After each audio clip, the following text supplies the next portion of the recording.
बहुत विशेष ध्यान रखने वाला विषय है। अगर बाबा करुणा करे और कृपा करे और दया करे तो एक बात अपनी जिंदगी में याद करो, अगर तुम्हारे पास में भगवान ने जमीन दी, जमीन,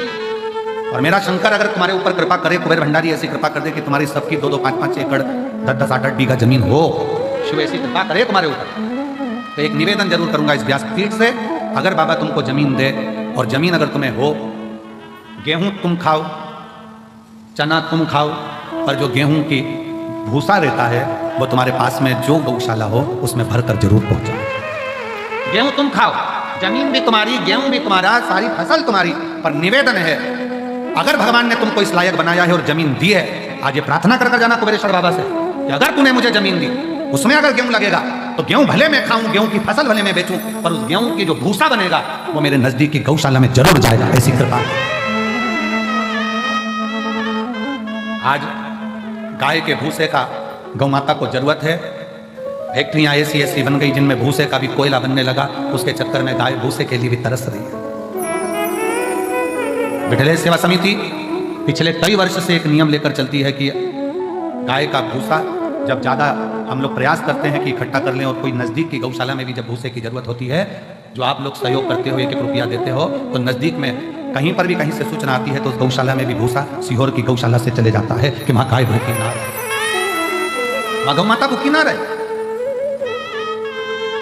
पर कब तक? इसलिए मेरे बाबा से निवेदन है, जितने आयो, मेरा भोलेनाथ, मेरा कुबेर भंडारी, तुम सब अगले साल जब तुम यहाँ आओ रुद्राक्ष महोत्सव में, तो मेरा बाबा तुम सबको जमींदार बनाए, जमीन वाला बनाए, सबको जमींदार बनाए, सबको जमीन बाबा दे, कोई नहीं बचे जिसके पास जमीन खूब दे, 2 एकड़, 5 एकड़, 10 एकड़, 25 एकड़, जितनी मेरे बाबा को देना हो बीघा में, 2-5 बीघा भी दे, तो फसल तुम खाओ, मना नहीं है, सब खाओ, पर उसमें जो भूसा रहे, उसमें जो चारा रहे, वो तुम्हारे नजदीक में जो भी गौशाला हो उस गौशाला को समर्पित करो, जिससे गौ माता। आज का जमाना इतना विचित्र हो गया कि लोग उस भूसे को भी,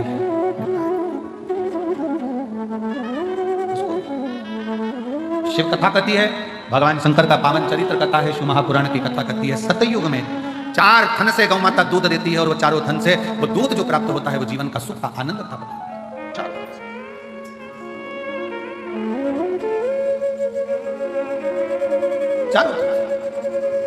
और आज का जमाना कलयुग में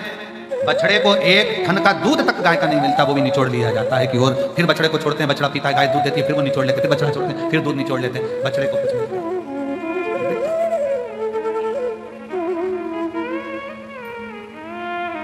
प्रयास करो, अपने घर में गाय नहीं रख सकते तो नजदीक में जो गौशाला हो उसमें प्रयास करो कि कुछ सेवा कर सको, कुछ दया आपके भीतर उत्पन्न हो, बाबा करुणा करे। वैसे तो मेरा कुबेर भंडारी तुम सबको जमींदार जल्दी ही बना देगा, ये निश्चित है। अगर व्यासपीठ पर यह बात आई है तो क्या पता भोलेनाथ ने क्यों निकलवाई है ऐसी बात, और पता नहीं ऐसा मुख में क्यों आया, नहीं तो आज तक ये बात कभी व्यासपीठ पर नहीं आई कि हम तो हमेशा कहते रहे कि गाय को रोटी दो, चारा दो, पर आज अगर बाबा ने ये बात निकलवाई है कुबेरेश्वर धाम में, तो मुझे ऐसा लगता है कि तुम सब जमींदार तो होने वाले हो।